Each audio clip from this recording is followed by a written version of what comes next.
Hello everybody, and welcome to our discussion regarding land leases. I'm Bacodari from the Bacodari Team at Douglas Elliman. I'm Gabrielle Correa with the Bacodari Team. Riemer, Home Lending Officer of Citibank. Jonathan Helfer, I'm a partner at the law firm of Riemer and Debbas.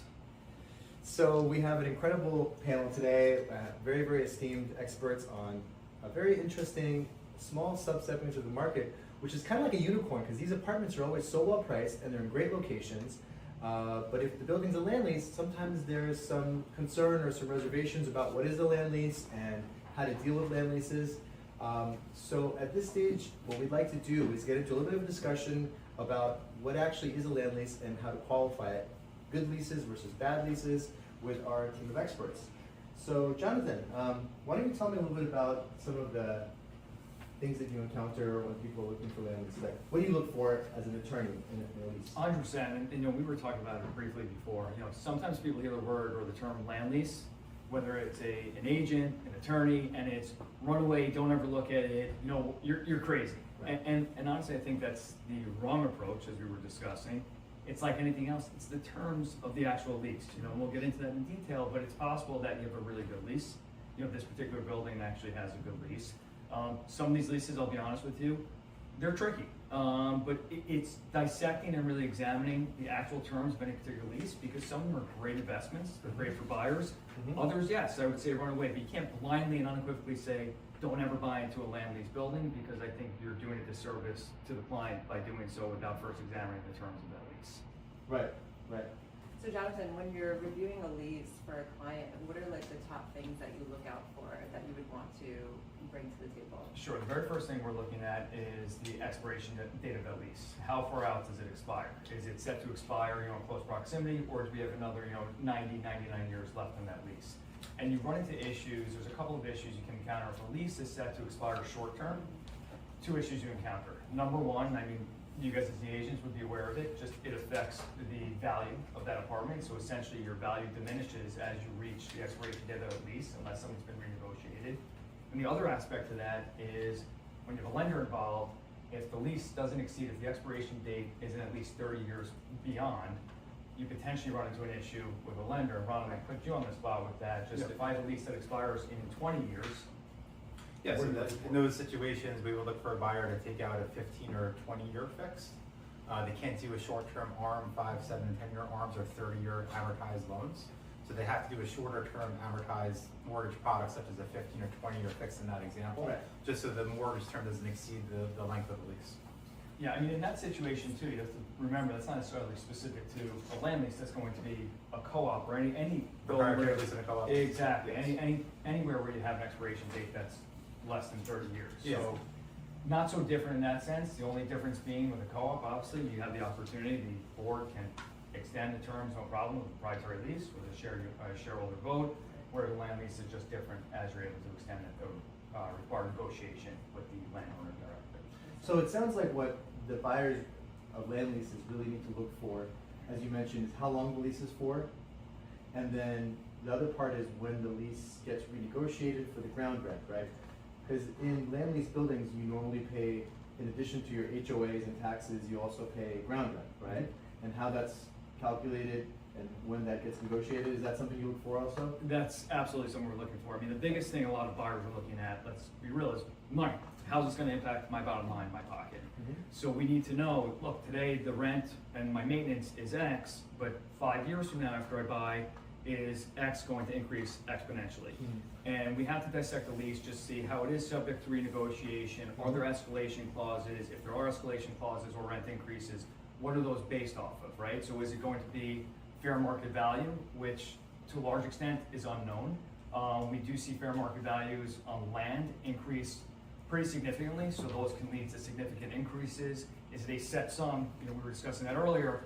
That's a lot easier to budget for, because I know my rent is increasing across the board through the expiration date of this lease by, I'm making up an arbitrary number, 3% every year. It's a set cost, right? Or you have, inflation, the CPI, which also can be a lot easier to understand and really extrapolate when you have somewhat, it's not a set cost, but you can look historically what those numbers look like, how that's going to impact me, and when is that subject to renegotiation? Is that happening again short-term or is that a long-term situation? So those are all items that we're looking for when we look at these leases, absolutely. So Ron, is there anything that is different in the process when you're financing in a condo in a land lease building versus a traditional condo? Yeah, I mean, we're gonna look to approve the building like any other, building that, we're submitting to our internal departments. For condo buildings in general, obviously they're mostly on land leases. And Fannie Mae and Freddie Mac have been recently changing their policies and guidelines over, especially the last couple of years and, with regards to many different aspects of the building. For condo buildings in particular, Fannie and Freddie recently changed it where you're not actually allowed to get a standard conventional loan. So you have to work with a bank that will offer portfolio options for clients, which basically just means 20% down payment, 6 months in reserves, and they still get very competitive rates for that too. So it's just important to make sure the bank that the client is working with has those, buildings approved. And so Citibank can offer a portfolio? Yes. And then Ron, just on that point, I have a question then, we know, by looking at a lease, I come to you and say, Ron, the rent is going to, reset 3 years after this person buys, or 2 years after this person buys. Is the lender looking at what the potential increases look like in order to approve that buyer, or are they just looking at what the numbers look like today? It's a great question. At the moment, no. I wouldn't be surprised if that changes because it makes sense for lenders to qualify a buyer on future increases in maintenance. But at the moment, we're underwriting buyers based upon the current HOA that's set up in the contract and agreed upon terms for that client. That's a great question, actually. Well, very interesting. So, to summarize, it sounds like land lease buildings are great buildings to buy in, but not all land leases are created equal. And it sounds like the first thing a buyer should do when they're considering buying a land lease is talk to a qualified attorney that can review the lease for them and a good banker who can look at the financing side of it if they're planning to finance. That way they can make an assessment if it's yay or nay, if it's do I want to buy this or not want to buy this, right? Yeah, and I think under any circumstance, it's the agent, the mortgage banker, us as the attorney, it's just flooding the client with information and putting them in a position to make an informed decision. Right. And just briefly, can we touch a little bit upon the battery park leases? Because they're different, I think, than conventional. Battery park is much different. Number one, unlike a lot of the buildings we were discussing, referring to with land leases, you have private landowners. Battery Park City is, the landlord is the City of New York. It's the DPCA, the Battery Park City Authority. Those leases are actually much different, but nonetheless, all of Battery Park City is land lease.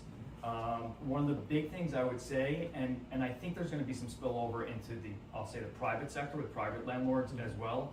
Battery Park City residents created this Battery Park City Coalition because there were escalation clauses built into those leases. And if you looked at the numbers, a lot of those were based off of fair market value. And they were looking at pretty significant increases in somewhat of a short-term period of time. They created this coalition, they negotiated with the city, and they were able to save most of those buildings. Not every building in Battery Park City was involved in this, but hundreds of millions of dollars that they otherwise would have had to pay collectively as a building. But again, you're dealing with the city, and I think you have a little bit more of a public policy issue when you're dealing with the city as opposed to a private landlord. But that is, yes, it's all Battery Park City. Those leases were supposed to expire in 2069. There's negotiations not set in stone to really push out the expiration date of those leases as well. So we will see.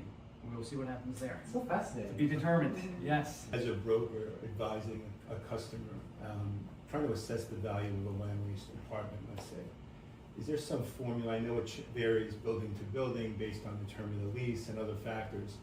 But like if you have a comparable apartment outside that building that is a very solid comp in a non-land lease building, there's no set formula to it, but is there any way that you could advise brokers as to how to come up with the right number for that apartment? Yeah, I mean, that's a great question. It's just based on so many variables. Yeah. It's like a valuation question. Correct. Yeah, and normally the way I do the valuations of comparing land leases versus non-land leases is like the average home ownership is, let's say, 5 to 7 years. Let's say you want to be conservative and say you're going to own the property for 10 years. And what is the distance between a non-land lease apartment's carrying costs over that term versus the one that, the carrying costs of the land lease apartment you're considering? And that difference, if that money were to be invested in, like a conventional, return account, how much would that impact the property? And usually that's the difference between a co-op and condo and land lease valuations. That's kind of how we do it. Okay.